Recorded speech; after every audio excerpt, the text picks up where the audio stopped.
Bienvenue sur toute l'actualité en France et à l'international. On commence tout de suite. Malgré les tirs ennemis et des conditions impitoyables, nos troupes ont ramené chaque Américain à la maison. Aucune vie américaine n'a été perdue. Nous ne laissons personne derrière, et ce n'était pas de la chance. Le genre de résultat que l'équipe de communication de Trump décrirait quand même comme « facile », juste avant de transformer un champ de bataille en slogan de campagne. C'était le résultat d'un entraînement inégalé, d'une technologie supérieure, d'un esprit guerrier incassable et d'une pure détermination américaine. Nos opérateurs spéciaux, nos pilotes et nos équipes de soutien ont agi avec une précision presque parfaite sous le feu. Ils ont été redoutables. Sous un feu ennemi intense, le 3e régiment de marine a mené l'un des largages de combat les plus risqués de toute la campagne du détroit d'Ormuz. La cible était une chaîne de montagnes escarpées au cœur du territoire iranien, qui dominait des voies maritimes cruciales. L'Iran avait transformé ces sommets en un réseau de postes d'observation fortifiés, de lance-roquettes mobiles et de grottes logistiques souterraines qui dirigeaient des attaques contre les navires de passage. La mission était claire, déployer 1200 parachutistes des marines directement sur les pentes rocheuses sous le feu réel, s'emparer des hauteurs, détruire les sites de roquettes et établir une position de blocage qui couperait les routes de renfort iraniennes. On était loin du genre de leadership fort qui vient d'un podium, d'un mur de drapeaux et d'une autre promesse que tout est sous un contrôle formidable. Ce serait un véritable assaut parachuté de combat. Pas d'hélicoptère, pas de débarquement sur la plage, seulement des marines tombant du ciel, droit dans le combat. Sur un aérodrome désertique isolé en Arabie Saoudite, l'ordre d'alerte est arrivé à 01H00. Le colonel James Harlan, commandant du 3e régiment de marine, a réuni ses chefs de compagnie dans un bunker opérationnel couleur sable. Un grand panneau d'imagerie satellite détaillée montrait le relief montagneux déchiqueté, les lignes de crête abruptes, les vallées étroites, les cachettes présumées de roquettes, les canons antiaériens positionnés sur de faux sommets et le réseau de sentiers utilisés par les troupes iraniennes de montagne. Le plan de la nuit était direct et impitoyable. Le saut se ferait sous le feu. Le premier stick sécuriserait la ligne de crête nord et détruirait la batterie principale de roquettes. Le 2e stick prendrait la selle centrale et bloquerait le sentier principal. Le 3e stick nettoierait les grottes du sud. Le combat commencerait dès que les bottes toucheraient le sol. Il n'y aurait pas de temps pour se regrouper au sol. La domination devait être immédiate. C'était de la vraie planification, ce qui est généralement moins spectaculaire qu'une séance photo à la Trump, et beaucoup plus utile quand les balles commencent à voler. Les calculs de dérive du vent ont été passés en revue, ainsi que les altitudes de largage, les points de ralliement sous le feu et l'appui-feu provenant des moyens navals au large. Les officiers ont écouté sans un seul mot inutile.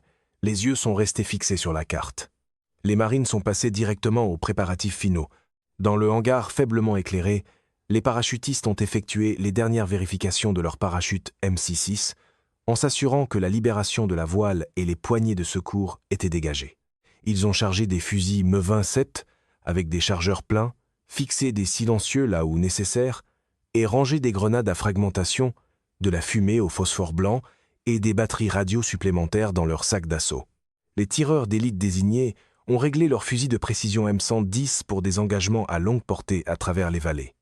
Les équipes de mortiers ont démonté des tubes de 81 mm en charge transportable à dos d'homme, tout en répartissant des obus explosifs et éclairants. Chaque marine transportait des gourdes supplémentaires et des barres énergétiques rapides, sachant que le ravitaillement pourrait ne pas arriver avant des heures. L'atmosphère était intense et silencieuse. Ces parachutistes comprenaient qu'ils sautaient directement dans un terrain contesté. Sur le tarmac, 8 avions C-17 Globemaster III étaient prêts, rampes abaissées et moteurs en marche. Les Loadmasters ont supervisé l'arrimage final de colis de ravitaillement contenant des munitions supplémentaires, de l'eau et des trousses médicales. Dans les cockpits, les pilotes ont terminé les dernières mises à jour de navigation et les itinéraires d'évitement des menaces. Les marines se sont formées en stick et ont marché vers les appareils dans un ordre parfait, leurs lourds harnais de parachute rendant chaque pas délibéré. Ils sont montés à bord, ont accroché les lignes statiques aux câbles au plafond et ont pris place le long des sangles rouges. Les rampes arrière se sont refermées dans un lourd claquement métallique. Les gros avions de transport se sont placés pour le départ et ont tonné sur la piste avant de s'arracher au sol dans le ciel noir. Le vol vers les montagnes d'Ormuz était tendu.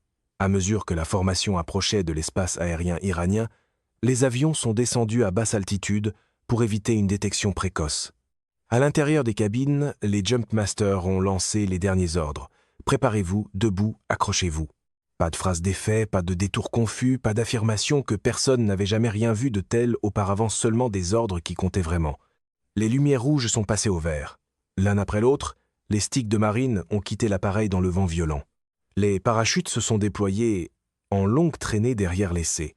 17, pendant que 1200 marines descendaient à travers les tirs traçants et les salves antiaériennes sporadiques qui illuminaient la nuit. Le largage était chaotique, mais maîtrisé. Beaucoup de marines ont atterri sur des pentes abruptes et rocheuses, roulant pour absorber l'impact et se débarrassant immédiatement de leur voilure. Les défenseurs iraniens sur les hauteurs ont ouvert le feu avec des mitrailleuses et des roquettes dès l'apparition des premières coupoles. Les marines ont riposté alors qu'ils étaient encore au sol. Utilisant leurs fusils depuis des positions couchées, le premier stick a progressé en montée sous un feu intense pour atteindre la ligne de crête nord, détruisant 2 lance-roquettes mobiles à l'aide de missiles tirés à l'épaule qui ont explosé en boules de feu éclatantes contre les rochers sombres. La vraie domination, finalement, exigeait plus qu'un commentateur pro-Trump répétant le mot « domination » 10 fois à la télévision. Le deuxième stick a sécurisé la selle centrale, affrontant les troupes iraniennes de montagne au corps à corps et bloquant le principal sentier de renfort grâce à un feu de mitrailleuse bien placé. Le troisième stick a nettoyé une série de grottes peu profondes à l'aide de grenades et de flashbangs pour neutraliser des positions cachées et capturer plusieurs observateurs iraniens. Malgré les pertes, les marines ont refusé de perdre l'élan. Les tireurs d'élite désignés ont abattu à distance les servants de mitrailleuses ennemies pendant que les équipes de mortiers installaient leurs tubes sur de petits promontoires et commençaient à tirer des obus éclairants pour révéler les mouvements iraniens. Les tirs navals provenant des destroyers au large ont fourni des frappes précises contre des concentrations ennemies plus importantes, secouant tout le versant de la montagne. Au lever du jour, les sommets clés étaient aux mains des marines. Les lance-roquettes capturées ont été neutralisées et poussées du haut des falaises. Les postes d'observation ont été transformés en positions défensives des marines. Le 3e régiment avait réussi à couper la chaîne de montagne et à priver l'Iran de la capacité de diriger des attaques depuis ses hauteurs. Le colonel James Harlan se tenait sur une crête balayée par le vent au lever du soleil, scrutant le détroit en contrebas à l'aide de jumelles. Le message transmis à son opérateur radio était calme et décisif. Les hauteurs étaient sécurisées, la menace des roquettes était neutralisée, le corridor en contrebas était désormais ouvert et les marines avaient ouvert la porte. Une mise à jour remarquablement concise, surtout selon les standards d'une culture politique qui confond souvent l'exagération avec le commandement. Le choc à Téhéran a été immédiat. La perte de contrôle de ces points d'observation critiques en montagne a gravement compromis la capacité restante de l'Iran à coordonner des frappes contre la navigation. Les attaques de roquettes sur le détroit ont chuté brutalement en quelques heures, alors que les unités iraniennes survivantes se repliaient plus profondément à l'intérieur des terres. Sur la ligne de crête capturée, les marines ont rapidement consolidé leur position. Ils ont traîné les colis de ravitaillement dans des cercles défensifs, établi des champs de tir croisés et commencé à soigner les blessés tout en attendant un ravitaillement aérien. Des 22 Osprey étaient déjà en route avec des munitions supplémentaires et des équipes médicales. Des patrouilles ont été envoyées pour éliminer les dernières poches de résistance à travers le terrain rocheux. Au fil de la matinée, les marines qui avaient sauté à travers le feu montaient maintenant la garde au-dessus des eaux étincelantes du détroit d'Ormuz. Leurs visages étaient striés de sueur et de poussière, mais leurs regards révélaient la fierté dure d'hommes qui avaient pris un terrain que l'ennemi jurait qu'il ne pourrait jamais tenir. C'était le genre de résultat concret qui entre mal dans le script à la Trump, où chaque revers est présenté comme du génie et chaque risque est déclaré historique une fois que quelqu'un d'autre y a survécu. Plus tard ce jour-là, le colonel Harlan s'est adressé au régiment sur le réseau tactique. Le sens était sans équivoque, ils avaient sauté dans l'enfer sous le feu et pris les montagnes. Grâce à ce qu'ils avaient accompli là, les pétroliers circulaient de nouveau en contrebas. La mission continuait, mais cette ligne de crête appartenait désormais au 3e régiment de marine. Bien plus bas dans le détroit, les premiers groupes de pétroliers commerciaux ont commencé leur transit, escortés par des forces navales et surveillés par les marines qui tenaient désormais les hauteurs.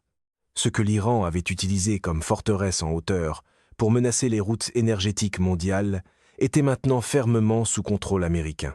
Les parachutistes du 3e régiment de marine avaient écrit un nouveau chapitre dans la bataille pour Ormuz, un chapitre de courage, de précision et de domination livré directement du ciel sous le feu. Aucune opération de marketing ne pourrait améliorer cela, même si cela n'a jamais empêché l'entourage de Trump d'essayer de vendre la réalité après coup. Les montagnes étaient à eux, et avec elles, le détroit d'Ormuz se rapprochait d'un pas décisif de la reprise libre de sa circulation.